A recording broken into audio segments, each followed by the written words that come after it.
സാനിയ അയ്യപ്പനും കൂടിയുള്ള വീഡിയോ നല്ല വൈറലായിട്ടുണ്ടല്ലോ, അതിനെ കുറിച്ച് എന്താണ് അഭിപ്രായം? എങ്ങനെയുണ്ടാ? നല്ല ആർട്ടിഫിഷ്യാലിറ്റി ആയിട്ടില്ല. നീ എന്താ ഈ കത്തി വേഷത്തില്?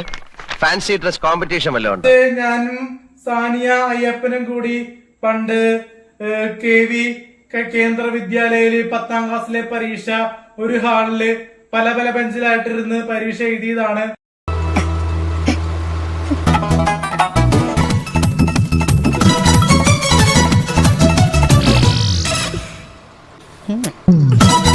ഞാൻ ഷെയ്ക്കാൻഡ് കൊടുത്ത് പരിചയപ്പെട്ടതാണ്. ക്യൂനിലെ അഭിനയം കൊള്ളാന്നൊക്കെ പറഞ്ഞതാണ്. അപ്പോൾ റിവ്യൂല് വൈറലായതിനു ശേഷം അലിൻ ജോസ് പെരേര പ്രസംഗം ഉണ്ടെന്ന് ഒന്ന് പരിചയപ്പെടാൻ നോക്കിയപ്പോൾ പുള്ളി അത്ര മൈൻഡ് ചെയ്തില്ല. ഒന്ന് കൈ പൊക്കി കാണിച്ചു, അവഗണിച്ചില്ല. പക്ഷെ അത്ര മൈൻഡ് ചെയ്തില്ല. അത് വിഷമമുണ്ട്. അയ്യോ അങ്ങനെ പറയരുത്. അഞ്ജന മോഹനെ പറ്റി പറയാം. അദ്ദേഹമാണ് ഏറ്റവും കൂടുതൽ സംസാരിക്കുന്നത്. ഒരു ആക്ട്രസ് ആണ്. SMA സീരീസിലെ ഹോട്ട് ആക്ട്രസ് ആണ്. അപ്പോ അഞ്ജന മോഹൻ എന്റെ ഇവിടെയൊക്കെ അഭിനയിക്കാന്നൊക്കെ പറയുന്നുണ്ട്. അപ്പോ വരും കാലങ്ങളിൽ SMA സീരീസിലൊക്കെ വിളിക്കട്ടെ എന്ന് പ്രതീക്ഷിക്കുന്നു. പിന്നെ ഇനി തലതെറിച്ചവന്റെ ഇനി 8ാമത്തെ സീരീസ് ഉണ്ടെങ്കിൽ അഞ്ജന മോഹനെ നായികയാക്കി ചെയ്യാൻ താല്പര്യപ്പെടുന്നുണ്ട് റസാഖ് പട്ടാഞ്ചേരി. അനാർക്കലി മരക്കാർ പ്രിയ വാര്യരെ കുറിച്ചൊക്കെ എന്തൊക്കെയാണ് അഭിപ്രായം? അനാർക്കലി മരക്കാരോട് എനിക്ക് ക്രഷ് ഉണ്ടായിരുന്നു. പിന്നെ ഒരു ആരാധനയായിരുന്നു ക്രഷ്. ഇത് പ്രേമമല്ല, ഒരു തരം ഞരമ്പ് രോഗം.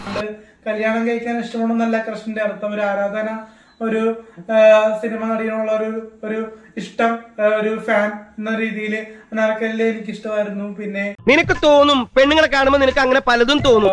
അഡാർ ലവ്ലെ listens to story lovely freaky boy feeling boy like a feeling like a baby.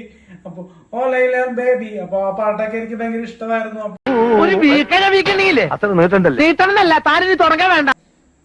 ഇപ്പോ ഈ വർഷത്തെ പ്രശസ്തി കൊണ്ട് വേണമെങ്കിൽ വിളിക്കാമെന്നാണ്. പ്രശസ്തി ഒരു കോമാളി പ്രശസ്തിയാണ്. അതൊരു ബഹുമാനം അർഹിക്കുന്ന പ്രശസ്തി അല്ലെങ്കിൽ കൂടിയും കുറെ പേര് ആണായാലും പെണ്ണായാലും വന്ന് ഓട്ടോഗ്രാഫ് വാങ്ങിക്കുക. 3 വയസ്സുള്ള കുട്ടികൾ വരെ എന്റെ റിവ്യൂ കണ്ടിട്ടാണ് ആഹാരം കഴിക്കുന്നത്. ഞാൻ എന്തും നാട്ടിൽ നിന്ന് പുറത്തേക്ക്, വീട്ടിൽ നിന്ന് പുറത്തേക്ക് ഇറങ്ങിയ സോഷ്യൽ മീഡിയയിലെ കാണുന്ന ആളുകൾ തിക്കും തിരക്കുമാണ് എന്നെ കാണാനായിട്ട്. എന്തൊരു തള്ളാണോ, തള്ളി തള്ളി മുല്ലപ്പെരിയാർ വരെ പൊട്ടിപ്പോ. തന്റെ ഈ റിവ്യൂ ഒക്കെ പറയണ കേട്ടിട്ട് എല്ലാരും പറയുന്നത് താൻ അതിസമർത്ഥനായ, നല്ല സംസാരിക്കാനായിട്ട് നല്ല കഴിവുള്ള വ്യക്തിയാണ്.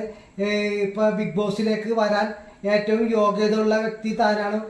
തന്നെ ബിഗ് ബോസിലേക്ക് കൊണ്ടുവന്നെന്നുള്ള ഭൂരിഭാഗം ആൾക്കാരുടെ അഭിപ്രായം.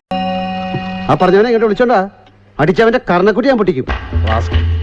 ബിഗ് ബോസ് എന്നുള്ള ഗെയിം സ്ട്രാറ്റജിയാണ്. അതില് ഒരു രൂപ പോലും തന്നില്ലെങ്കിൽ കൂടിയും ഫ്ലൈറ്റ് ടിക്കറ്റും ഫുഡും മാത്രം കിട്ടിയാലും ഞാൻ ബിഗ് ബോസിൽ വരുന്നതായിരിക്കും. നമുക്ക് അതൊക്കെ ഇരിക്കത്തേ ഉള്ളൂ. വിളിച്ചു കഴിഞ്ഞാൽ എന്തായാലും ധൈര്യമായിട്ട് പോയി അവിടെ കപ്പടിക്കാൻ പറ്റും ബിഗ് ബോസില്. നിനക്കതൊക്കെ എങ്ങനെയാ സാധിക്കുന്നത്?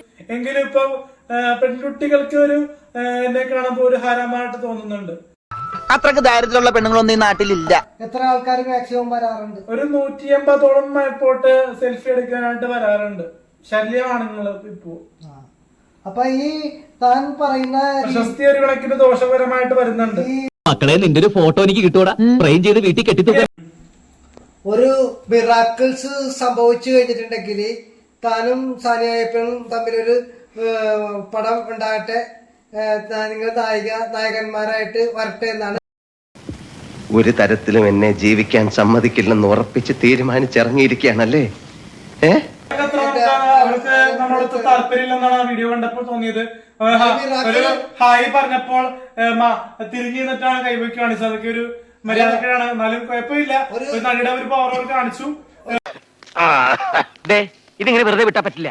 റോസപ്പ് പോലുള്ള കവിള എനിക്ക് കൊതിയായിട്ട് പാടില്ല. ഞാൻ എന്ന് 2 പൊട്ടിച്ചിട്ട് ഓടിയിട്ട് വരാം. എന്നെ ഒന്ന് അനുഗ്രഹിച്ചു.